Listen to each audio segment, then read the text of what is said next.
আসসালামু আলাইকুম। আজকে আমি আমার সুজুকি জিএসএক্সআর বাইকের মাইলেজ নিয়ে আপনাদের সাথে একটু আমার অভিজ্ঞতা শেয়ার করতে চাই। তো রিসেন্টলি আমি আমার বেশ কয়েকটা ফ্রেন্ডের সাথে কুয়াকাটায় গিয়েছিলাম আমার সুজুকি জিএসএক্সআর বাইক নিয়ে। তো ওই ট্যুরটাতে আমার টোটাল অলমোস্ট 615 থেকে 20 কিলোর মতো রাইড করা হয়েছে।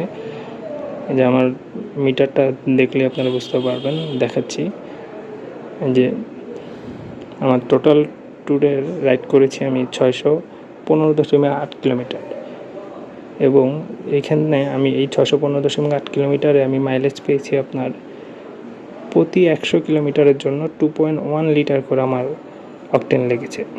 অর্থাৎ আমি মাইলেজ পেয়েছি অলমোস্ট 47 করে। এবং আমি আসার সময়, ব্যাক করার সময় আমি ট্রিপ বিতে দেখাচ্ছি যে 303.6 কিলো আমার রাইড করা হয়েছে ঢাকায় আসার সময় কুয়াকাটা থেকে। সেক্ষেত্রে আমার মাইলেজ ছিল অলমোস্ট 50 করে। তো ভিডিওটি এই জন্যই করা, আমরা যারা স্পোর্টস বাইকের মাইলেজ নিয়ে সবসময় একটু দ্বিধাদ্বন্দ্বে থাকি, বা আমাদের মনে হয় যে না, নর্মাল কমিউটার বাইক থেকে স্পোর্টস বাইকের মাইলেজটা একটু কম পাওয়া যায়, তো তাদের জন্য আসলে ভিডিওটা। আসলে আপনি যদি ওয়েল মেনটেন করেন আপনার বাইককে, সেক্ষেত্রে আসলে আপনি দেখা যাবে যে নর্মাল বাইকের থেকেও আপনি খুব ভালো মাইলেজ পাবেন, যেটা আমি কিনা পেয়েছি। আমার বাইকটা অলমোস্ট নতুন, 8,415 কিলোমিটার রাইড হয়েছে। তো এটাই ছিল আমার ভিডিওটি করা এবং অভিজ্ঞতা শেয়ার করা।